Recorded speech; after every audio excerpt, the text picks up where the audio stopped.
Strength is not measured by how easily you are hurt, but by how calmly you withstand the blows that will inevitably come. The world is a constant test of your boundaries, an unending barrage of moments designed to see whether you have learned to close your gates or if you will simply let everything rush in. You must realize this too. No one can insult you unless you first hand them the knife. No one can disturb your peace unless you leave the doors to your mind wide open. The weakest point was always my own. The world simply exposed what I had refused to fortify. If you want to change, you must become vigilant, not against the world, but against your own tendency to surrender your power at the first sign of discomfort. Life will always arrive unannounced. The only question is whether you will meet it with strength or continue to be swept away by every storm. Building walls, not prisons. Transformation does not arrive quietly or politely. It begins in that restless moment when you finally grow weary of your own fragility. I remember the day I saw it clearly. I stood among men who could walk through storms without flinching. Men whose peace was undisturbed while I cowered beneath the smallest drizzle. I asked myself, why are they so unbothered, so unshakable, while I am so easily undone? What secret did they hold that I could not grasp? The answer was both simpler and harder than I wanted. They possessed discipline of the mind. Not the dull numbness of someone who no longer cares, nor the frozen detachment of a heart gone cold. No, what they had was something infinitely more powerful, a practiced refusal to surrender their inner state to every whim of the world. Day after day, they chose deliberately not to hand over control of their spirit to circumstance. It is an easy thing to remain soft, to collapse with every push, to excuse every bruise as a sign that you simply feel more than others. The difficult thing, the path reserved for those who wish to become unbreakable, is to rise anyway and begin the slow, unseen work of constructing a fortress inside yourself. So I set about the work. Every new day became a test. The world seemed eager to press against my resolve, a provocation here, a disappointment there, a sudden change that threatened to topple me. But I learned not to wish these trials away. I welcomed them. I saw that every challenge was a chance to reinforce my inner walls. Not walls built to keep life at bay, not a prison, but boundaries strong enough to keep chaos from flooding the sanctuary of my mind. The truth is that life will always try to trespass. It will poke and prod, looking for the cracks. It is your job, your sacred responsibility, to become the architect of your own mind, brick by silent brick, stone by patient stone. And you, if you are reading this and feel tired of being at the mercy of every little thing, let this be your beginning. Start today. Watch yourself. Notice how quickly you flinch at criticism, how easily you are thrown off by a careless word, how often you let the outside world dictate your mood. Resist the urge to react. Let a slight pass through you for once, like wind through open hands. Each time you do this, you are not giving up ground. You are laying another stone in your defense. Over time, these small acts of self-command become the bedrock of your strength. Remember, you are not building a prison to keep life out, but a sanctuary where only your highest judgments, your chosen responses, are allowed to take root. This is the discipline that separates the fragile from the fortified, the passenger from the master of their own mind. The work is slow, the victories are quiet, but the reward is peace that cannot be stolen. The death of sensitivity, the birth of command. There was a time I mistook reaction for vitality. I thought that to feel everything deeply, to flare up, to protest, to defend myself at every slight, meant I was truly alive. I believed my anger was passion, my offense was evidence of caring. But fire without discipline is not strength, it is destruction. No blaze that rages uncontrolled ever endures. What I once called passion was only the chaos of a spirit I had never learned to command. A man ruled by his sensitivity is not living, he is being lived. He enters a room and immediately absorbs the mood, the whispers, the judgments. He becomes a mirror, reflecting every glare, every chill in the air, every careless word. His peace is no longer his own. It is at the mercy of circumstance, a prize handed over to whoever happens to cross his path. This is not living, this is surrender in slow motion. I understood, at last, that to grow, I had to let my old sensitivity die, not to become numb or detached, but to reclaim authority over my own soul. Each urge to react, every flash of irritation or sting of hurt became a signal, a simple bell ringing within. Not a master demanding action, but a gentle reminder, you do not have to answer every call. The world will always invite you to its battles, will offer you reasons to be drawn in, to prove yourself, to lose your composure. But most of these are not commands. They are temptations you are free to refuse. This is where true strength is born. You begin to see that you have a choice. You can let offenses pass through you, as the wind passes through a grove of silent trees. You can let the poison cup sit untouched on the table, the petty challenge unanswered. Not every disturbance deserves your energy. Not every insult requires your defense. To remain calm when others lose themselves, to hold your ground in the face of chaos, this is power in its purest form. Others will notice, they will feel it. The world cannot move a man who does not grant it permission. This is a place you can reach if you are willing to let go of the self that feeds on reaction. You must watch that old self wither. Let its constant need for drama and defense fade into silence. In the space it leaves behind, let command rise. You become the master, no longer the servant to every feeling, every outside disturbance. This is not indifference. This is self-possession. This is what it means to finally live on your own terms. Turning pain into power. Pain comes dressed as a beggar, unwelcome and persistent, knocking on the doors of your life at the most inconvenient hour. In my weakest seasons, I did everything in my power to turn it away. I ducked the hard conversations, sidestepped the difficult truths, and drowned out the ache with noise and distraction. But pain ignored is not pain escaped, it is pain delayed. It gathers in the corners of your soul, growing heavier, biding its time until your guard slips and it floods back with interest. For years, I misunderstood pain's true nature. I thought it was punishment or misfortune or proof that life was unjust. But in time, I saw what pain really was, an invitation to build my capacity for living.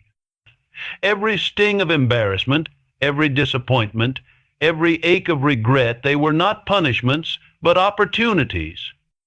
Each was a weight set before me, waiting to be lifted. And like all weight, it could break me if I tried to avoid it, or it could make me stronger if I faced it head on. There is a secret here, one most people never discover. Pain that you resist and flee from transforms into suffering, chronic, lingering, unresolved. But pain that you meet willingly, pain that you study and accept, becomes the very force that forges strength. It is not the absence of pain that leads to resilience, but your willingness to let pain do its work. When you stop running, when you stand in the discomfort, you start to see pain as a craftsman sees stone, not as a threat, but as raw material for building. Each hardship became a lesson, a challenge set before me to see if I could withstand it, learn from it, and use it as the next stone in the fortress of my mind. I realized that true strength is not born from comfort, but from the willingness to bear discomfort without being undone by it. Life will never run out of difficulties, but it is how you face them that determines who you become. Every time you refuse to yield, every time you accept pain instead of dodging it, you lay down another foundation stone. One day, almost without noticing, you look back and realize the truth. The wounds that once broke you are now little more than faded scars, reminders of how far you have come. The words, the looks, the losses that once sent you spiraling are now mere ripples in a pool you have learned to keep calm. This is not numbness, nor is it the brittle armor of avoidance. It is the quiet solidity that comes from having let pain shape you instead of allowing it to shatter you. You are not fragile. You are a work in progress. The process is not always easy or gentle, but pain is the tool that finishes the job. Accept it. Learn from it. Use it. That is how you become unbothered, not by running from pain, but by letting it make you whole. Mastery over reaction. Everything shifted the moment I stopped bowing before my own emotions. For years, I treated every feeling, anger, sadness, pride, as sacred law, obeying each one as if it came from some divine authority within. If I felt rage, I lashed out. If I felt slighted, I withdrew. If I felt proud, I demanded recognition. My life was a puppet show, and every emotion pulled the strings. I never questioned whether these feelings deserved obedience. I simply assumed they did. But emotions, I finally realized, are like weather. They roll in, they roll out, they color the sky of your mind for a time, and then they pass. Sometimes a storm, sometimes sunshine, sometimes fog, but none of it is you. None of it deserves to be the master of your actions. Emotions are to be witnessed, not worshipped, observed, not obeyed. The default state of an untrained mind is reaction. Something happens, you react. Instinct, reflex. The world pushes, you move. This is the law of animals, not of men. To be fully human is to claim the gap between stimulus and response, to see, to consider, to choose. So, I started to pause. It wasn't easy at first, but in that small space between the moment something happened and the moment I responded, I discovered real freedom. An insult landed. I didn't return fire. A plan changed. I let myself feel disappointment, but I didn't let it speak for me. I observed the urge to react, felt its pull, but I did not surrender to it. And every time I did this, the pause grew stronger. It went from being an effort to being a habit, and then it became my nature. My emotions no longer yanked me around like a leaf in the wind. I began to rise above them, like a captain steering his ship through changing weather, sometimes calm, sometimes stormy, but always at the helm. This is not numbness. This is not denial. This is mastery. You can claim this for yourself. The next time you feel that surge, the urge to snap, to explain, to defend, pause, just for a moment. Let the emotion move through you, but do not move with it. Decide who you will be in that moment. That single act is how you begin to reclaim your power, not all at once, but piece by piece, decision by decision. With enough practice, nothing outside you can truly disturb your peace. Not because the world grows gentler, but because you grow greater. You become the constant in a world of shifting weather, the one who commands, not the one who is commanded. This is how, at last, nothing can bother you. The weight of meaningless battles. Most of the suffering in my life came from battles that were never mine to fight. I wasted years mistaking every criticism for a summons to war, every cold glance as a challenge to my worth. I spent myself defending against phantoms, shadows that vanished if I had only looked away. I wore myself thin, trudging through emotional trenches, desperate for dignity and respect in places where neither could be truly won. The truth I learned, too late, is that most wars are lost at the very moment you decide to fight them. The act of engaging gives power to the trivial, feeding your energy into causes unworthy of your strength. This is the hidden cost of a reactive life, to become so easily provoked, so quick to defend, that your days are consumed by petty struggles. Every slight, every sideways glance, every careless word is turned into a campaign for justice or validation. The soul that lives this way is forever busy, never satisfied, never free. But if you look closely at those who carry true composure, you will see something different. They let most things pass, not because they are lazy or indifferent, but because they have learned the art of discernment. They know that not all invitations to conflict are meant to be accepted. Some are simply noise, distractions, tests of your self-control. There is a quiet strength in letting the small things go. In refusing to be pulled into every quarrel, you demonstrate not weakness, but a higher order of wisdom. It is not apathy, it is strategy. The world offers a limitless supply of reasons to be offended, countless provocations eager for your reaction. If you attempt to answer every call, you will soon find yourself exhausted and empty, defeated not by your enemies, but by your own inability to walk away. The remedy is simple in theory, though demanding in practice.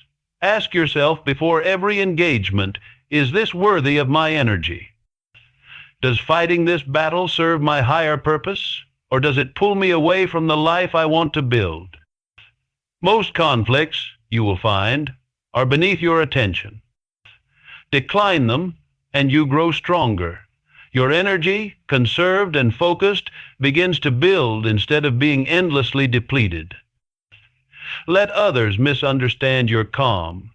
They may call you cold or accuse you of being unfeeling. Let them talk. Only you know the storm you have learned to master. The man who chooses his battles wisely is not cold, he is clear. He is not unfeeling, he is unwavering. He moves through the world with a quiet dignity, untouched by every passing wind. This is not surrender. It is the victory that comes from refusing to fight battles that were never yours in the first place.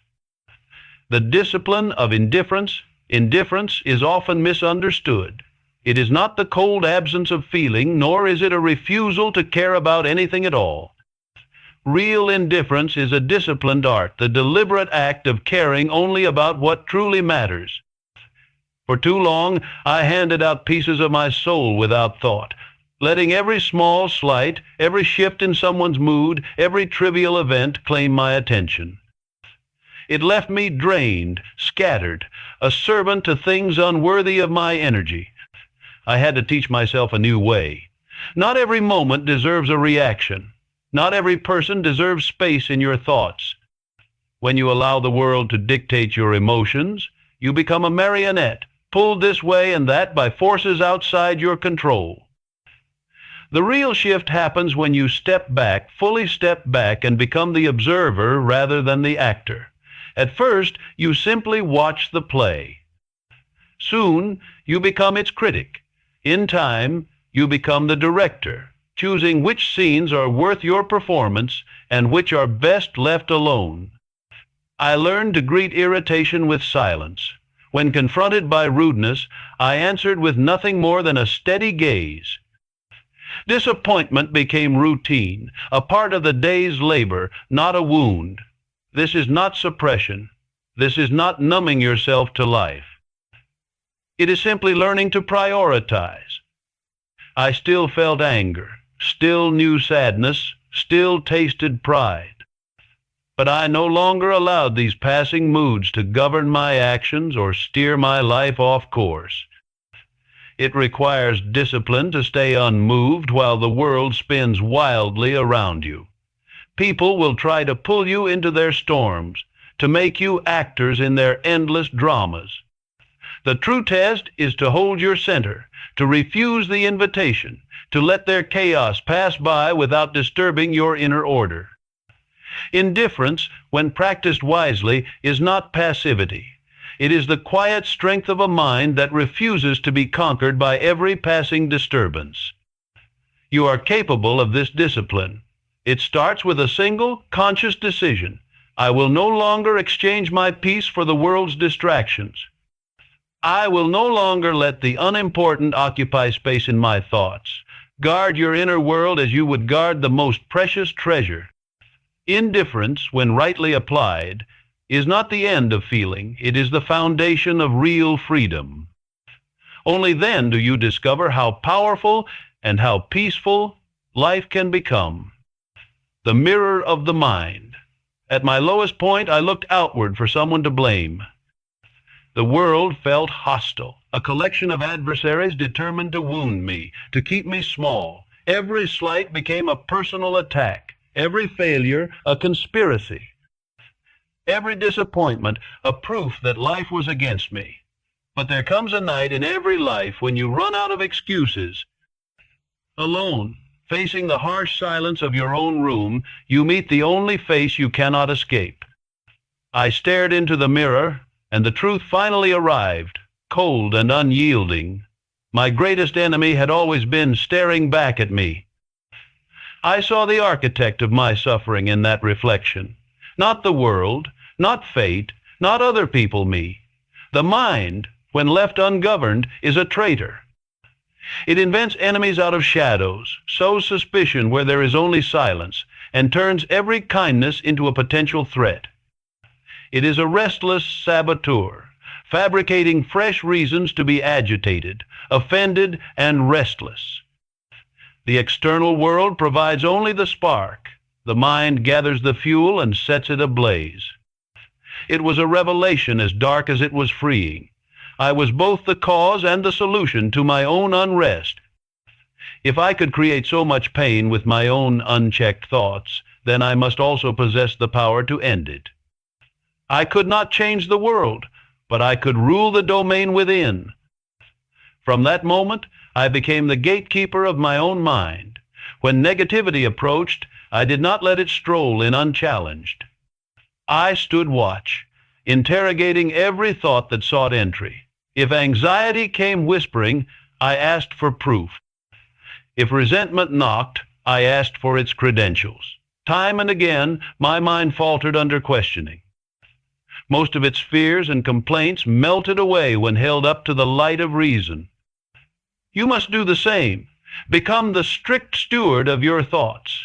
When worry rises, demand evidence. When your mind weaves stories of disaster or betrayal, interrogate each one before accepting it. Ask, is this real or just the mind's mischief? You'll find, as I did, that most of what troubles you is nothing more than unexamined noise. The mind, left unruled, is a poor master, moody, impulsive, easily frightened. But once it knows you are watching, once it learns it cannot run wild, it becomes a powerful servant. Take up this watch. Hold your thoughts to account.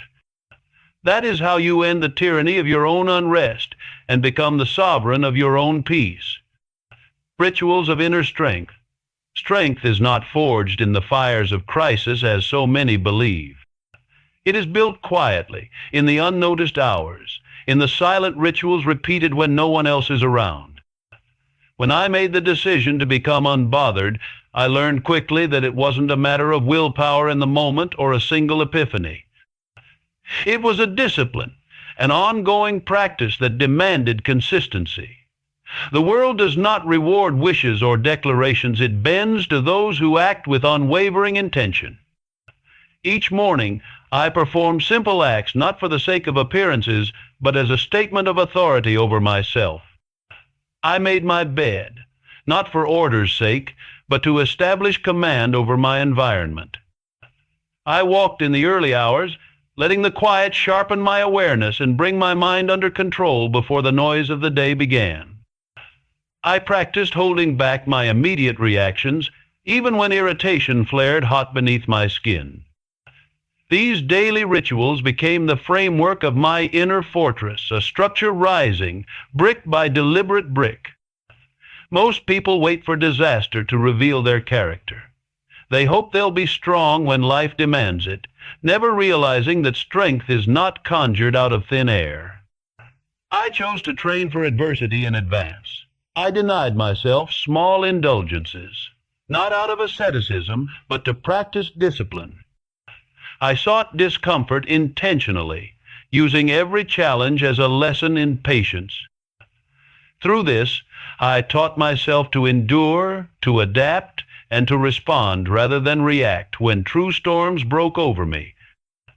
This is the secret. Strength is not one grand act, but a collection of small choices, repeated until discipline becomes your second nature. Over time, these rituals bend the mind and body to your will. You become the kind of person who does not fear difficulty, but meets it as a familiar opponent. When adversity arrives, you find you have been preparing for it all along. If you want to be truly unbothered, do not wait for chaos to force your hand. Begin with your daily rituals. Let every dawn be a test, every habit a small act of self-mastery. In the end, your life will take on the shape of your habits, and your habits will carve out your destiny. This is how you become immovable, not by waiting for strength to find you, but by building it day after quiet day. The freedom of emotional ownership. Real freedom does not come from changing the world. It begins the moment you claim complete ownership of your inner life. For too long, I spoke as if my feelings were dictated by others, that someone made me angry, or a situation forced me to react, or fate itself pushed me into despair. These were comforting lies. The truth is, no one holds the keys to your emotions but you. No one can make you feel anything without your silent agreement.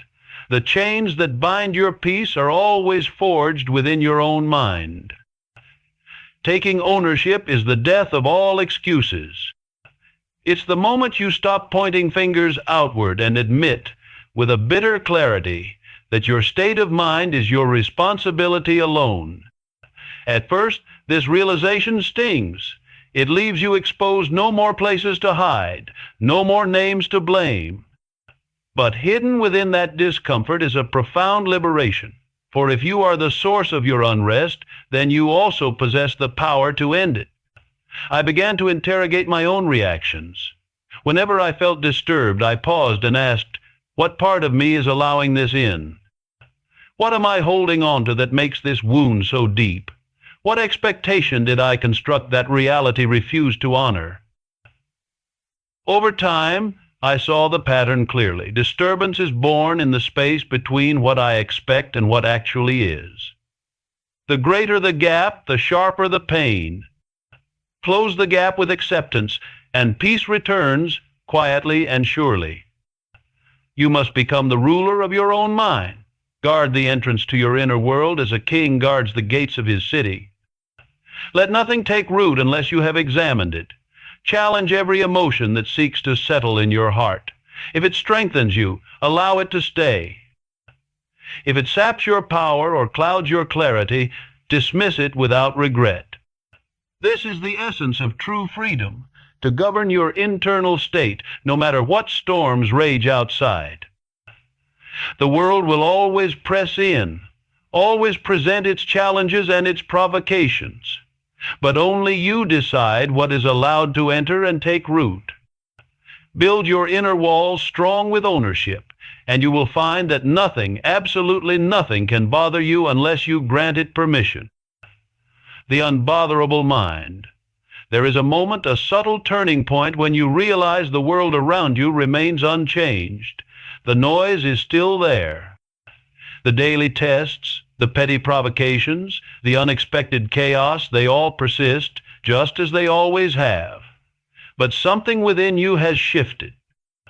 The storms that once shattered your peace now rumble overhead, unable to shake the foundations you have built through persistent effort. This transformation is not a miracle. It is the outcome of relentless, invisible work. It is born from the discipline of confronting your own weakness each day, refusing to retreat into old patterns or to offer excuses. Where your mind was once a battlefield, raging, reactive, and easily disturbed, it is now a fortress. Not a fortress sealed off from life, but one whose walls are shaped by intention and self-command. The gates are open, but only to what you allow. Your mind is not numb. It is awake, clear, and strong. To be truly unbothered is not to feel nothing, but to become highly selective about what is worthy of your energy and emotion. Pain still exists, but you have grown immune to needless suffering. You have learned to stand firm and declare, silently but unmistakably, this does not reach me, this does not enter, this does not deserve a place on my throne. Others may continue to chase after every wind, to answer every provocation, to bleed for every imagined slight. Let them. You have chosen another path. You have crafted something rare in this world, a mind at peace, a spirit untouched by the trivial, a life that is truly your own. The journey is ongoing. Mastery is not a finish line, but a manner of moving through the world, a habit of mind that deepens with every day. And yet, one day you look up and realize what once shook you now passes by like distant thunder. You find yourself standing tall, surrounded by the same noise as before, but at last you can say, with a quiet certainty, I let every little thing get to me.